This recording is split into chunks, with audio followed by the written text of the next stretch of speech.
I would not be in the position I am right now if it wasn't because of after-school programs. I graduated, in 3.5 years from a very selective school, top 10% of my class, without any student loans. I can't imagine what I would be without HEAF. I was looking for an organization in my neighborhood that will help me through the college process, and then that's where I found HEAF. We had college fairs, community service, SAT tutors. They had everything, but the most important thing was the staff at HEAF, because I felt that I had like a mentor. I had someone that I could speak to about my problems. After schools, right, the curriculum, what you learn, the growth helps those students, those participants become leaders. And then because they become leaders in their communities, other people start seeing their success and start replicating the same thing.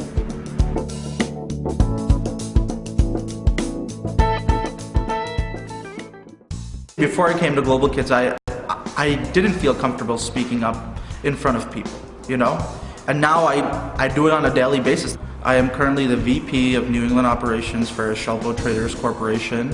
I started at Global Kids my freshman year of high school. Following September 11th, there was definitely a very strong anti-Islam sentiment, and my religious background is Muslim. When I came up in my school, when topics came up like that, you would always be kind of afraid to speak up. And Global Kids had this thing called safe space. You could really open up and say what you feel, and you wouldn't have to worry about people attacking you. We can argue, we can have different opinions, but it made an environment in which people could be open.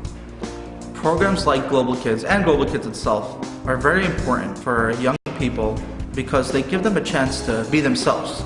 It's a method of learning that you don't see in schools.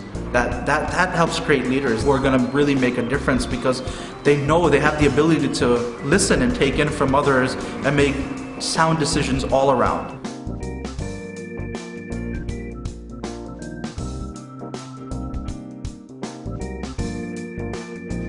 My name is Judith Rosina. I'm currently a senior at Hunter College, and I work in a biological immunology laboratory. I was a member of the Sadie Nash Leadership Project. Without Sadie Nash, I probably wouldn't have been at this university here. I wouldn't have been in my scholarship program. I would have been working in retail somewhere. I probably would have had a really bad self-esteem. I would have been shy, afraid to speak up, afraid to ask questions, which would have been a hindrance for me to move up anywhere in the world. Sadie Nash was an experience that I could never forget. Now this is revolutionary for high school girls, to sit around and tackle social justice issues, tackle things that they felt oppressed by. I got to know people that I otherwise would not feel comfortable interacting with, but it was safe, it felt comfortable. After Sadie Nash, I did the Community Action Project where they placed me with Droit Femme, which is a nonprofit organization that works with Haitian women who were victims of abuse in their homes. And I worked in developing a support group in my own home. I'm Haitian, and I had also endured domestic abuse in my home. And so that kind of was a mental cycle for me, not being so much a victim of my situation, but using it to be an advocate for other people who might have been going through it. I think that's an education that you can't learn just anywhere.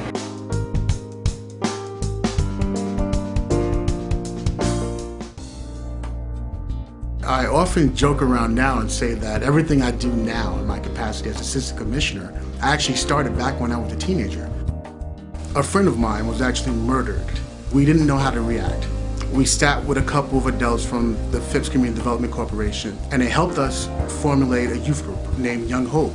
I became really involved in the community. Everything from my writing skills to my negotiation skills were all developed when I was the president of Young Hope. My connection with Phipps started when I was 10 years old. My mother had passed away in 1987. The staff at Phipps became my support structure. There was no coincidence that that connection in my life was made through the after-school program. The after-school program really made the connection to who I was, some of the obstacles that I'm faced with every day, and it put into my life caring adults, and that made a difference.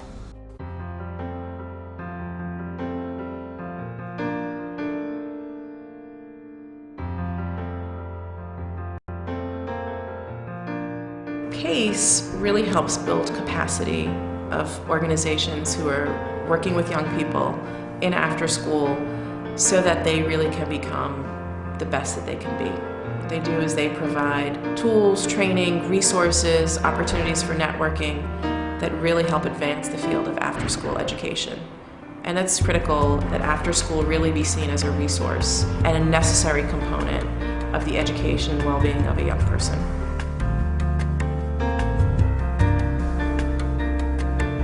I think because so many youth workplaces are so small, I feel like very few of us can invest time and energy and resources into training staff. The unique contribution of PASE is to really take professional development seriously, to encourage everyone in the field to take it seriously. I think it really helps our professional growth when we have some sort of space to build with each other.